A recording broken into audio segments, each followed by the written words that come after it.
പണ്ടാരക്കാരൻ ഇവൻ എടുക്കുന്നില്ലല്ലോ. ബെല്ലടിക്കുന്നുണ്ട്. ഒന്ന് മാറിക്കുക കാരണം ചാകാറായല്ലോ. ഹലോ ഹലോ, എന്താ നീ ഫോൺ എടുക്കാത്ത? ഇവിടെ ഒരു രക്ഷയില്ല, ഭയങ്കര തിരക്കാ. മതി മതി മതി, 2:30 തുടങ്ങേണ്ടതാ. ഇപ്പൊ മണി 3 കഴിഞ്ഞു. ഇവിടെ 3 മണിയായി. 3 മണിക്കുള്ള ഷോ 3:30 ആയെന്നോർത്തപ്പോ ആകാശം ഒന്നും ഇടിഞ്ഞു വീടില്ലല്ലോ. സിനിമാ തിയേറ്റർ അല്ലേ, ഓപ്പറേഷൻ തിയേറ്റർ ഒന്നും അല്ലല്ലോ. ഈ സിനിമാ താരങ്ങളൊന്നും ഫിലിമിൽ നിന്ന് ഇറങ്ങി ഓടുവൊന്നുമില്ലല്ലോ. ഈ ചേച്ചി പറയുന്ന ഓ, ഓപ്പറേഷൻ തിയേറ്റർ ഒന്നും അല്ലല്ലോ, സിനിമാ തിയേറ്റർ അല്ലേന്ന്. പിന്നെ വലിയൊരു നാക്കുള്ളതുകൊണ്ട് ജീവിച്ചു പോയിക്കോളും. എന്ത് പറഞ്ഞു മോളെ? വന്നോണ്ടിരിക്കാന്ന്, ഉടനെ എത്തും. ഓ, സമാധാനായി. ഒരയൽവാസി എന്ന നിലയിൽ എനിക്ക് ആദ്യത്തെ ഷോ തന്നെ കണ്ടില്ലെങ്കിൽ വലിയ പ്രയാസമാണ്. കുറെ കാലമായിട്ടുള്ള ശീലല്ലേ. തുടങ്ങുന്നതിന് മുമ്പ് ഞാൻ വരാം. മോളെ, എന്റെ സീറ്റ് ചില സീറ്റ് അറിയാലോ, ഒഴിച്ചങ്ങിട്ടേക്കണേ. അത് ഞാൻ ഏറ്റു. ടിക്കറ്റ് വെക്കാനുള്ള ഏർപ്പാടുണ്ടാക്ക്. ആൾക്കാരൊക്കെ നിൽക്കുക. ഞാൻ പിള്ളേരെ വിളിച്ചോണ്ടേ. ഓ എന്റെ ദൈവമേ, ഒരു ടാക്സി നടത്താൻ പെടുന്ന പാട്. റെക്കോർഡിട്ടല്ല, കാണിച്ചു തരാ. ഈ മഹാരാജ ടാക്സി കയറി പണം കാണേണ്ട വല്ല കാര്യമുണ്ടാ? ഇവിടെ നിന്ന് 4 ദോശയും 2 ഓംലെറ്റും കഴിക്കുന്ന ഈ ആരോഗ്യത്തിന് നല്ലതല്ലേ? അല്ലാതെ കയ്യിൽ നിന്ന് കാശ് മുടക്കി ടിക്കറ്റ് എടുത്ത് മൂട്ടകടിയും കൊതുകടിയും കൊള്ളേണ്ട വല്ല കാര്യമുണ്ടാ? പോരാത്തനി എലി ശല്യം വേറെ. എലിയുടെ കടി കൊണ്ട് എത്ര പേരെ ഇടങ്ങേറായെന്നറിയാമോ? നമ്മുടെ സർക്കാർ ആശുപത്രിയിലാണെങ്കിൽ ഡോക്ടർമാരുമില്ല, മരുന്നുമില്ല, ഒരു പുണ്ണാക്കുമില്ല. വടിയാകാൻ വേറെ വല്ല മാർഗം വേണോ? നമ്മുടെ ഭാരതം പറഞ്ഞാലും കാര്യമില്ലായില്ല. അങ്ങനെ പറ. അതുകൊണ്ട് നാട്ടുകാരായ നമ്മളെല്ലാവരും ഒറ്റക്കെട്ടായി നിന്ന് സമരം ചെയ്തിട്ടാണെങ്കിലും ഈ ടാക്കീസ് പൂട്ടിക്കണം. ചേട്ടാ, 100 രൂപയ്ക്ക് ചേഞ്ച് തരുമോ? എന്തിനാ? ബൈക്ക് പാർക്ക് ചെയ്യാനാ. പടം കാണാൻ വന്നതാണല്ലേ? അതെ. നിങ്ങളെ കണ്ടപ്പോ 6 മാസം മുമ്പ് നടന്നൊരു സംഭവം ഞാൻ ഓർത്തുപോയി. അന്ന് ഇതേപോലെ മാറ്റിനിക്ക് ഇതേ പ്രായത്തിലുള്ള 2 പിള്ളേര് ചില്ലറക്കായി ഇവിടെ വന്നു. മാറ്റിന് തുടങ്ങി ഒരു അരമണിക്കൂർ കഴിഞ്ഞപ്പോ തിയേറ്ററിനകത്തുനിന്നും ഭയങ്കര ഒരു ഒച്ചയും ബഹളം കേട്ടു. ഞാൻ ഓടിച്ചു നോക്കിയപ്പോ 2 ശവശരീരങ്ങളായിരുന്നു. എന്റെ കയ്യിൽ നിന്ന് ചില്ലറ വാങ്ങിപ്പോയ ആ 2 ചെറുപ്പക്കാരുടെ വിറങ്ങലിച്ച ശവശരീരങ്ങളായിരുന്നു. എന്തുപറ്റി? കടിച്ചു. ആര്? വെമ്പാലമൂർഖൻ. എന്നിട്ട് വിനോദയാത്ര സിനിമ കാണാൻ വന്ന പിള്ളേരെ വിലാപയാത്ര കണ്ടുകൊണ്ടാണ് ഞാൻ പോകുന്നത്. ഒരു കാര്യം ഇപ്പൊ മനസ്സിലായി. നിങ്ങളെയൊക്കെ വിഷമുള്ള പമ്പ് ഈ ടാക്കീസിൽ എന്തായാലും ഉണ്ടാവില്ല. എന്നാ പിടിച്ചേ, ചില്ലറയില്ല. പോ, ചെല്ല്, പോടാ. ഒരു നല്ല കാര്യം പറഞ്ഞു കൊടുക്കാന്ന് പറഞ്ഞപ്പോ വന്നേക്കണ്. ഒരു വിധത്തിൽ നിന്നു. വാ വാ, ഇന്ന് ഷോ നടക്കുന്ന എനിക്കൊന്ന് കാണണം. സ്വാമിയേ ശരണമയ്യപ്പ. ഇങ്ങോട്ട് നോക്കടാ ഡാഡി. നീ ആർക്കിട്ടാണ് ശരണം വിളിച്ചെന്ന് എനിക്ക് മനസ്സിലായി. ഒരു കാര്യം ഞാൻ പറഞ്ഞേക്കാം, ഇനി എനിക്കിട്ടെങ്ങാനും നീ ശരണം വിളിച്ച നിന്റെ മുതലാളിയുടെ കാലും കഴിയുമ്പോ ഞാൻ ഓടത്തുള്ളൂ.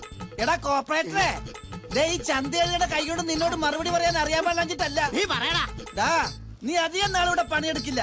ഇതിനകത്ത് തൂങ്ങി ചത്തിട്ടാണെങ്കിൽ ഈ ടാക്കീസ് ഞാൻ പൂട്ടിക്കും. ടാക്കീസ് പൂട്ടില്ലടാ, പക്ഷെ നിന്റെ ഈ പേട്ട് തട്ടുകട പൂട്ടും. പോവാടാ. എന്താന്നറിയോ, മാറ്റി തുടങ്ങാൻ സമയം. നമുക്ക് ഇന്റർവെല്ലിൽ കാണാടാ. മിക്കവാറും ഇവന്റെ കൈ ഞാൻ തല്ലി ഒടിക്കും. പിന്നെ ഇവൻ എങ്ങനെ സിനിമ കറക്കുന്ന എനിക്കൊന്ന് കാണണം. ചേട്ടാ, കുറച്ച് സാമ്പാർ വരുമോ? 6:55 തുടങ്ങിയതാണല്ലോ സാമ്പാർ വിഴുങ്ങാനായിട്ട്. ദോശ ബാക്കി ഇരിക്കില്ലേ, പിന്നെ എങ്ങനെ കഴിക്കുന്നത്? 2 ദോശയും മേടിക്കും, 2 ലിറ്റർ സാമ്പാറും കുടിക്കും.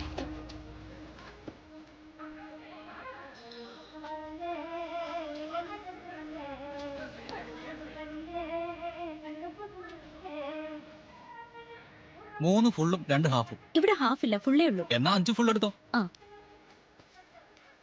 ചേച്ചി തനിച്ചാണല്ലേ? ഞാനിവിടെ വരണോ? ഇതിന്റെ കൂടെ വേണമെങ്കിൽ നീ പോ. ഒരു ടിക്കറ്റ്. പടം തുടങ്ങിയോ? ഇപ്പൊ തുടങ്ങും. ചേച്ചി, കൃഷ്ണേട്ടൻ വന്നില്ലേ? ഇല്ല. ഇതെന്താന്നറിയില്ലേ? ഇതാണ് എലിപ്പെട്ടി. അത് മനസ്സിലായി. ഇതുകൊണ്ട് ഇതിനകത്ത് എന്താ കാര്യം ചോദിച്ചു. കഴിഞ്ഞ തവണ വന്നപ്പോ എന്നെ കടിച്ചൊരു എലി ഇതിനകത്തുണ്ട്. ഈ പ്രാവശ്യം അവനെ പിടിച്ചിട്ട് തന്നെ ബാക്കി. അതൊന്നും പറ്റില്ല. ചേട്ടൻ ഇത് പുറത്ത് വെച്ചിട്ട് അകത്ത് കയറിയാ മതി. എന്താണാവോ പ്രശ്നം? ഇടപെടണോ? ഒരു പ്രശ്നമില്ല, കേറിയാട്ടെ.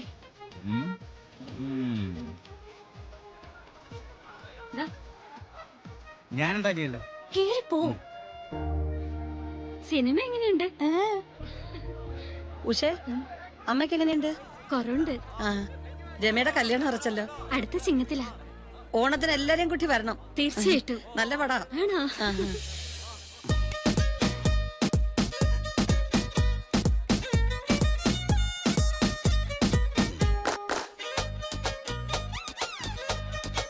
ഭഗവാനേ, ഇവിടെ ഒരു തുള്ളി മദ്യം പോലും കിട്ടാതെ മരിച്ച എന്റെ അച്ഛന് പരലോകത്ത് ഇഷ്ടം പോലെ മദ്യം കിട്ടാൻ വേണ്ടി ഞാൻ പ്രാർത്ഥിക്കാം.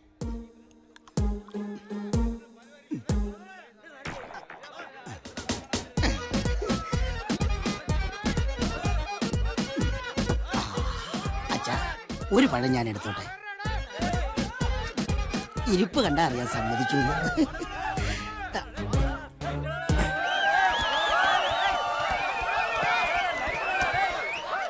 ആ എല്ലാരുടെയും കണ്ണുവെട്ടിച്ചിഞ്ഞ് പോരുന്നോ? സമയം 3:10 ആൾക്കാര് ബഹളം വെക്കുന്നത് കേൾക്കുന്നുണ്ടോ? വായുള്ളവര് കൂകും, ചെവിയുള്ളവരത് കേൾക്കും. അതിനെനിക്കെന്താ, ഒച്ചയടയ്ക്കുമ്പോ അങ്ങ് നിർത്തിക്കോളുന്നേ. പകതിരിവില്ലാത്തവൻ. എടാ നിന്നോടാ തുടച്ചത് മതിയടാ. നിങ്ങൾക്കറിയാവല്ലോ, എല്ലാ വെള്ളിയാഴ്ചയും മാറ്റിനിക്ക് മുമ്പ് അച്ഛന് മദ്യം കൊണ്ട് ദാഹം വെക്കുന്ന ഒരു ചടങ്ങുണ്ടെന്ന്. അത് ഇനിയെങ്കിലും വർഷത്തിലൊരിക്കൽ ആക്കിക്കൂടെ?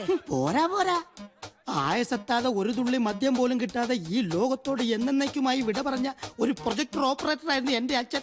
ദേ തൂക്കിയിട്ടിരിക്കുന്ന ദാമോദരൻ. അച്ഛാ, ഈ മഹാനായ മനുഷ്യൻ രോഗശയ്യെ കിടക്കുമ്പോ മോനായ എന്നോട് ഒരേ ഒരു ആഗ്രഹം പ്രകടിപ്പിച്ചോളൂ. അതെന്താന്നറിയോ? അവസാനമായി ഒരു പെഗ് റം വെള്ളം തൊടാതെ വേണം മോനെന്ന്. ഞാൻ സൈക്കിൾ എടുത്ത് പാഞ്ഞു ലിക്കർ ഷോപ്പിലേക്ക്. കഷ്ടകാലത്തിന് നിന്ന് ഗാന്ധിജയന്തിയായി പോയി. ഒറ്റ ലിക്കർ ഷോപ്പ് പോലും തുറന്നിട്ടില്ല. അങ്ങനെ മദ്യം കഴിക്കാതെ വിട പറഞ്ഞ ഒരു യുഗപുരുഷന്റെ മകനായി എനിക്ക് ആ അച്ഛനോടുള്ള കടമ നിറവേറ്റണ്ടേ സിസ്റ്റേഴ്സ്? ആ കടമ ഇപ്പൊ തൽക്കാലം നിറവേറ്റിയില്ലേ സ്വാമിനാഥ? ഇനി അടുത്ത വെള്ളിയാഴ്ചയുള്ളൂ. എന്നാ ഷോ തുടങ്ങാമല്ലോ. പിന്നെന്താ,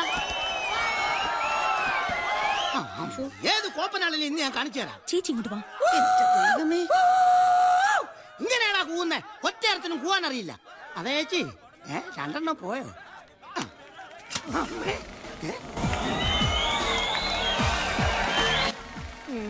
പടം തെളിഞ്ഞ്.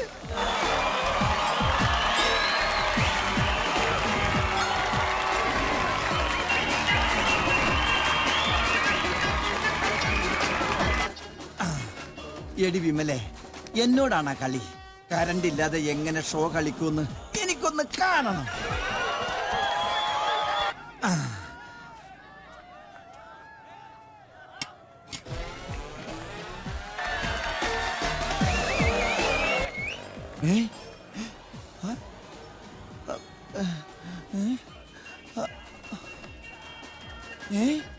അപ്പൊ ഇത് ഒരു പീസ് ഇവിടെ കിടന്ന് കളഞ്ഞിട്ടേ അത് ഇവിടത്തെ ആണെങ്കിൽ കുത്താലോ എന്ന് കരുതി വന്നതാ. നിന്റെ അണ്ണാക്കിലോട്ട് അങ്ങ് കുത്തിയാ മതി. അണ്ണാക്കി സൂട്ടാവൂല്ല. വെള്ളവൻ.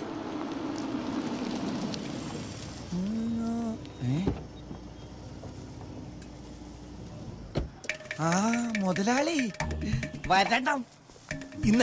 ഒടുക്കത്തെ കളക്ഷൻ അല്ലേ മുതലാളി? ഇങ്ങനെ പോയ മിക്കവാറും അവളുമാരി ടാക്കീസ് പൊളിച്ച് മുതലാളിയുടെ പ്ലാൻ പോലെ നല്ല ഒന്നാന്തരം AC DTH തിയേറ്റർ ആയിട്ട് പണിയടാ. DTS അല്ല, അവളുമാർ അതിനേക്കാളും വലുത് പണി. ഈ തിയേറ്റർ പൂട്ടിക്കാൻ നിനക്കൊരു ചായക്കട ഇട്ട് നാളെ എത്രയാടാ? മുതലാളി അങ്ങനെ പെട്ടെന്ന് പൂട്ടിക്കാൻ പറ്റുമോ? പിന്നെ മുതലാളി, മലപ്പുറത്തൊരു മഹാമാന്ത്രികനുണ്ട്. കുറച്ച് കാശ് ചെലവുണ്ട്. അതായത് കോഴിമുട്ടയിൽ കൂടോത്രം ചെയ്ത് ആവാഹിച്ച് അവളുമാരുടെ പറമ്പിൽ കൊണ്ട് കുഴിച്ചിട്ടാല് 7 ദിവസം കഴിയുമ്പോ മുട്ട വിരിഞ്ഞ് കുഞ്ഞാവും അല്ലേ? എന്താ ഈ പച്ചക്കറിയൊക്കെ ആയിട്ട്? അതവിടെ ഇരിക്കട്ടെ. നിന്നെ ഏൽപ്പിച്ച കാര്യം എന്തായി? മുതലാളി കണ്ടോ, ഒരു ദിവസം ഞാൻ ഈ ടാക്കീസിൽ കയറും, എന്നിട്ട് ഫിലിം ഓടിക്കുന്ന പ്രൊജക്ടർ അടിച്ച് മാറ്റും. അതെന്താടാ ഒരു ദിവസം ആക്കുന്നത്? ഇന്നായിക്കൂടെ? ഇന്ന് വെള്ളിയാഴ്ച അല്ലേ? ഇന്ന് പ്രൊജക്ടർ അടിച്ച് മാറ്റാൻ പറ്റിയ ദിവസം അല്ല. മുതലാളി, കടയിലെ സാധനങ്ങളൊക്കെ തീർന്നു. ആദ്യം പറഞ്ഞ കാര്യം ചെയ്യേ, എന്നിട്ട് സാധനമൊക്കെ വാങ്ങിച്ചു തരാം. ഇങ്ങനെയാണെങ്കിൽ ടാക്കീസ് കോപ്പ് പൂട്ടും.